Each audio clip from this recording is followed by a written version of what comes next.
वहीं एक तरफ प्रदेश में योगी आदित्यनाथ के तेवर आजकल बेहद सख्त हैं, तो दूसरी ओर अखिलेश यादव की स्ट्रैटेजी अभी तक क्लियर ही नहीं दिख रही। पहली बार माफिया अतीक अहमद और मुख्तार अंसारी का जिंदा ना होना अखिलेश अपने फेवर में भी नहीं मान रहे। माफियाओं का लॉस होना समाजवादी पार्टी के लिए चुनावी नजरिए से बहुत बड़ा झटका माना जा रहा है। और फिर राजा भैया के साथ अखिलेश यादव की अदावत तो यूपी के सियासी गलियारे में हॉट टॉपिक है। कुंडा में कुंडी वाला विवाद इतना ज्यादा गहरा हो गया कि राजा भैया फिलहाल पंगा खत्म करने के मूड में नहीं हैं। बीजेपी के पूर्व सांसद बृजभूषण शरण सिंह भी समाजवादी पार्टी के लिए खतरे की घंटी बजा सकते हैं। एक तरह से कहें तो चारों तरफ से अखिलेश से दूरी इन चारों लोगों की 2027 में सेटबैक हो सकती है। कैसे, समझिए हमारी इस रिपोर्ट में।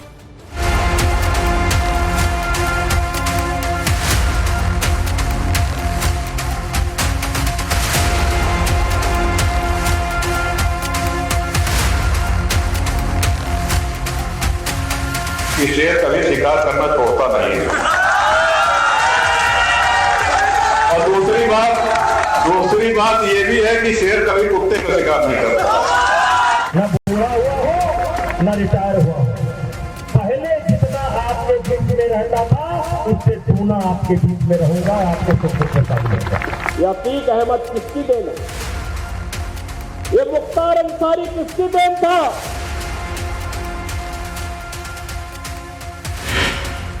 यूपी में विधानसभा सीटों की स्टडी शुरू हो चुकी है, जिसमें अखिलेश यादव अकेले पड़ गए। न तो अतीक अहमद का साथ है, न ही मुख्तार अंसारी का हाथ। अभय सिंह, राजा भैया और बृजभूषण शरण सिंह भी अखिलेश के लिए खतरे की घंटी की तरह है। और बताओ कुंडा के लोगों, यहाँ पर जो लगातार जीत रहे हैं उनके लिए कुंडी लगाओगे कि नहीं लगाओगे? जब एक नेताजी ने कहा कि साहब कुंडा में कुंडी लगा देंगे या कुंडा को कुंडी बना देंगे, हमके धरती पे अभी कोई माई का लाल पैदा नहीं हो रहा है। एक तो अखिलेश यादव जी कहते क्या है, स्पष्ट नहीं होता है कि क्या कहना चाहते हैं। अतीक अहमद प्रयागराज में समाजवादी पार्टी की राजनीति का एनर्जी का सोर्स था, तो मुख्तार अंसारी गाजीपुर में चुनावी नैया पार लगाता था। मगर अब अखिलेश इन दोनों ही माफियाओं के बगैर 2027 के सियासी समर में उतरेंगे। सवाल है कि क्या वाकई इनकी कमी अखिलेश को खलेगी? अखिलेश यादव को सबसे ज्यादा टेंशन पूर्वांचल को लेकर है, जहां समाजवादी पार्टी के साथ ना तो पहले की तरह छोटे छोटे दल हैं और ना ही नैया पार लगाने वाले पुराने माफिया और बाहुबली। अतीक और मुख्तार अहमद का मिट्टी में दफन होना अखिलेश को अगले चुनाव में नुकसान करा सकता है। अनुमान लगाया जा रहा है कि करीब 15 से 20 ऐसी विधानसभा सीटें होंगी जहां माफिया फैक्टर कमजोर रहेगा। जिस गाजीपुर से मुख्तार अंसारी आता था, वहां की सभी 7 सीटें समाजवादी पार्टी ने जीती थी। मुख्तार के प्रभाव वाले आजमगढ़ की सभी 10 सीटों पर अखिलेश की पार्टी ने डंका बजाया था। घोसी और बलिया में भी मुख्तार की वजह से समाजवादी पार्टी गठबंधन को जीत हासिल हुई थी। इस तरह की रणनीति अतीक अहमद को लेकर हुआ करती थी। प्रयागराज से लेकर कौशाम्बी और कानपुर कैंट तक 8 से ज्यादा सीटों पर अतीक का दबदबा माना जाता था। कहा जाता है कि इन इलाकों में समाजवादी पार्टी की साइकिल दौड़ी तो उसकी वजह यही माफिया हुआ करता था। मगर अब अखिलेश यादव के सामने स्थिति विकट है। वो किसी भी कीमत पर मुस्लिम वोट बैंक पाने के लिए माफियाओं को जिंदा रखना चाहते हैं, लेकिन उनके हिसाब से सारे समीकरण फिट नहीं हो पा रहे हैं। जिस तरीके से योगी आदित्यनाथ माफियाओं का चैप्टर नॉन स्टॉप जारी रखे हुए हैं, वो इस बात की ओर इशारा करता है कि साल 2027 के विधानसभा चुनाव में योगी आदित्यनाथ कुछ बड़ा कर सकते हैं। 2022 के विधानसभा चुनाव में अखिलेश की पार्टी को पूर्वांचल में 31 सीटें मिली, जबकि बीजेपी को 29। तब माफिया अतीक और मुख्तार जिंदा थे, वो जेल से ही चुनावी खेल का मादा रखते थे। लेकिन अब योगी मुस्तैद हैं। माफिया मिट्टी में मिले तो उनके करीबियों की सियासी जड़ें भी हिलाने में जुट गए और इसी के तहत माफियाओं से अखिलेश का गठजोड़ बताकर हमलावर है। अतीक अहमद किसकी देन है? ये मुख्तार अंसारी किसकी देन था? एक खान मुबारक किसकी देन था? आप मुझे बताओ। मैं आपसे कहने के लिए आया, यही कहने के लिए आया हूं कृष्णानंद राय की हत्या, भारतीय जनता पार्टी के विधायक की हत्या सरेआम गाजीपुर जनपद के अंदर की गई थी। जब कृष्णानंद राय की हत्या हुई थी, बहनों और भाइयों, जब कृष्णानंद राय की हत्या हुई थी, उनके साथ रमेश पटेल भी थे, रमेश यादव भी थे और ऐसे अन्य लोग थे जो कृष्णानंद राय के साथ ही जिनको गोलियों से इस माफिया ने भून डाला था। लेकिन बहनों और भाइयों, समाजवादी पार्टी की सरकार थी, कुछ भी कार्रवाई नहीं हुई।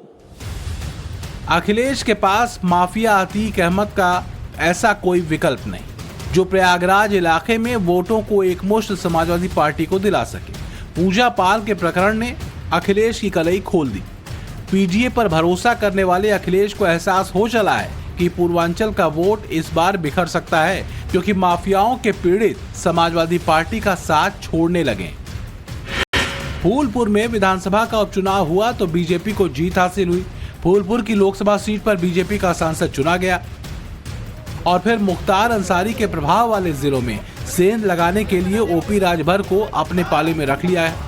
इस बार पूरा फोकस यही है कि किसी तरह गाजीपुर और बलिया में अखिलेश को ऐसा जवाब दिया जाए जिसमें इफ एंड बट का कोई ऑप्शन न रहे। कोई भी माफिया, मुस्लिम माफिया है, अगर मुस्लिम कम्युनिटी का व्यक्ति है और माफिया है वो, तो उसका कोई असर किसी पार्टी पे ज्यादा पड़ता नहीं है। वो अगर जीवित है तो थोड़ा बहुत प्रभावित करता है, लेकिन अगर वो नहीं है तब तो बिल्कुल नहीं पड़ता है। और मुझे लगता है कि जो सिंपैथी मुख्तार को लेके उनकी उनकी मृत्यु हुई थी, तो उसमें जो वोट मिले थे वो वोट मिले, उससे बहुत ज्यादा फर्क नहीं पड़ा। गाजीपुर की सीटें हाथ से चली न जाएं, इसकी जिम्मेदारी अखिलेश ने माफिया मुख्तार के भाई अफजाल अंसारी को सौंप रखी। लेकिन सवाल है कि क्या अफजाल मुख्तार की तरह गारंटी बन सकते हैं? 2027 में योगी के लिए माफिया पूर्वांचल का सबसे बड़ा टॉपिक है, जबकि अखिलेश के लिए मुसलमान। 2022 के यूपी चुनाव में 83% मुस्लिमों ने समाजवादी पार्टी को वोट दिया था, जबकि 2024 में हुए लोकसभा चुनाव में मुस्लिम समुदाय ने कांग्रेस सपा गठबंधन को 90% वोट किया। अखिलेश इस बार भी कांग्रेस के साथ गठबंधन की राह चलने को मजबूर है, मगर विकल्प न होने की वजह से परेशान भी। जिस तरीके से लोगों ने स्वीकार नहीं किया था कि गाड़ी पलटने से इनकाउंटर हो जाता है, उसी तरीके से लोग ये भी महसूस कर रहे हैं कि जेल में जहर दिया गया है और लोग चर्चा कर रहे हैं, संदेह कर रहे हैं। सोचो, जो सरकार की हिफाजत में जिसकी जान चली जाए। इसीलिए तो हमने कहा कि जो जीरो टॉलरेंस कहने वाले हैं, वहां कहीं भी कोई मारा जा सकता है सरकार के माध्यम से। अखिलेश के लिए 2027 की राह इसलिए भी मुश्किल है क्योंकि कुछ पुराने साथी भी उनसे छूट रहे हैं और इस लिस्ट में राजा भैया का नाम भी शामिल है। 2024 में अखिलेश यादव और राजा भैया के बीच दूरियां घटी थी, लेकिन अब एक दूसरे के दुश्मन सरीखे हो गए हैं। राजा भैया वर्सेज अखिलेश यादव का चैप्टर यूपी के गलियारे में बहुत चर्चा बटोर रहा है। दोनों एक दूसरे पर हमलावर है। अंदाजा लगाया जा रहा है कि 2027 का चुनाव आते आते ये विरोध चरम पर पहुंच जाएगा और इससे अखिलेश यादव को घाटा होने की गुंजाइश है। प्रतापगढ़ और कौशाम्बी में राजा भैया का मजबूत बेस है और इन दोनों ही जिलों में 10 विधानसभा सीटें आती हैं। खुद 2 सीटों पर राजा भैया की पार्टी के विधायक हैं। राजा भैया जहां अखिलेश पर भड़ास निकाल रहे हैं, वहीं योगी पर रुख नरम है। ये नरमी यूपी के अगले चुनाव में कहीं अखिलेश के लिए मुसीबत तो नहीं बन जाएगी। उत्तर प्रदेश के लॉ एंड ऑर्डर की मिसाल उत्तर प्रदेश के बाहर भी दी जाती है और प्रशंसा होती है। ये हम सभी लोगों के लिए खुशी की बात है। सुधार की गुंजाइश तो हमेशा रहती है। सरकारें हनक से चलती हैं, जनसेवा से चलती हैं और जैसा कि मैंने पहले निवेदन किया, 30 वर्ष में पहली बार ये अवसर आया है कि अपनी कार्यशैली पर, अपने कार्यकलाप पर योगी जी के नेतृत्व में सरकार दोबारा आई है, रिपीट हुई है, और ये बहुत बड़ी उपलब्धि है, बहुत बड़ी उपलब्धि है। बाइकाट करने के लिए कहा किया है किसने? राजा भैया ने कश्मीर की पहलगाम की घटना को लेकर राजा भैया ने टूरिज्म को बाइकाट कर। हमारा कोई परिचय उनसे नहीं है। एक वक्त था जब राजा भैया के जेल से बाहर आने पर अखिलेश उनके साथ दिखे थे। तब लगा था शायद राजा भैया इस गर्मजोशी को बनाए रखेंगे, लेकिन वक्त ने करवट ली और दोनों एक दूसरे के विरोध में खड़े हैं। अखिलेश के लिए ऐसे ही बगावत के सुर अभय सिंह ने भी खोल रखे। अभय सिंह अयोध्या की गोसाईगंज सीट से विधायक हैं। कभी मुख्तार अंसारी से उनकी करीबी हुआ करती थी। समाजवादी पार्टी के टिकट पर साल 2022 के चुनाव में उन्होंने जीत हासिल की, मगर वो अब समाजवादी पार्टी से बाहर हैं। भले ही उनका दबदबा मुख्तार अंसारी या फिर अतीक अहमद जैसे माफियाओं की तरह न हो, लेकिन अभी भी गोसाईगंज के अलावा आसपास की लगभग आधा दर्जन विधानसभा सीटों पर उनका प्रभाव साफ तौर पे नजर आ रहा है। बहुत चर्चाएं चल रही हैं कि बीजेपी भविष्य में अभय सिंह के जरिए अखिलेश यादव की हार की स्क्रिप्ट लिख सकती है। ऐसा ही प्रयोग बीजेपी उनके जरिए राज्यसभा चुनाव की वोटिंग में कर चुकी है। अभय सिंह के अलावा राकेश प्रताप सिंह और मनोज पांडे भी समाजवादी पार्टी से बाहर किए गए। इसका मतलब ये है कि अखिलेश को 2027 में बहुत ज्यादा मेहनत करनी पड़ेगी।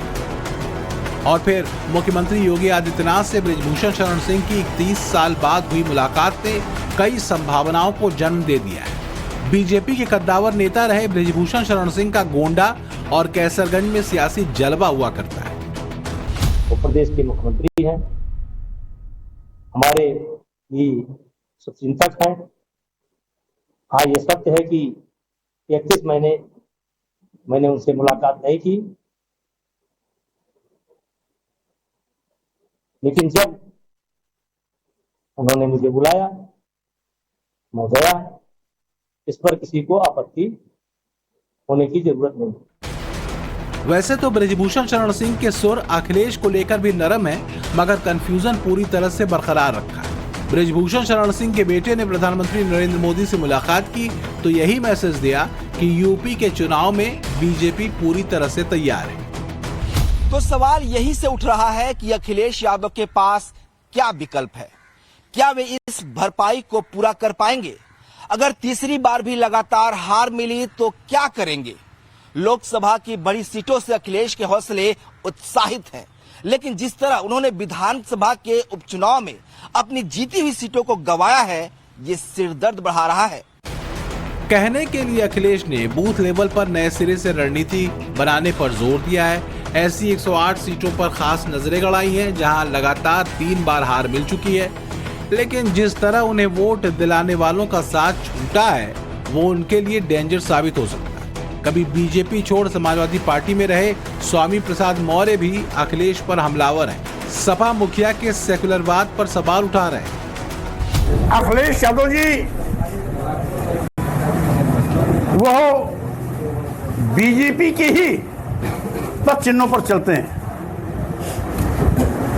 बनते हैं सेकुलर, लेकिन काम वही करते हैं जो बीजेपी करती है, और केवल यही कहते हैं कि मैं साफ हिंदू हूं। और साफ हिंदू का मतलब मोदी जी और बीजेपी वाले हार्ड हिंदू हैं। अखिलेश यादव के लिए दिक्कत ये भी है कि कांग्रेस उसी पिच पर खेलने की तैयारी कर रही है जो समाजवादी पार्टी की लाइन रही, यानी मुस्लिम वोटों पर फोकस। और ये बात अखिलेश अच्छी तरह समझ चुके हैं, मगर मजबूरी में वो खामोश हैं। माफियाओं के गढ़ का वोट किस तरह मिल जाए, इसी का कैलकुलेशन कर रहे हैं। हालांकि लखनऊ की रेस में योगी के दांव सियासी पंडितों को भारी नजर आ रहे हैं। ब्यूरो रिपोर्ट, टाइम्स नाउ, नव भारत।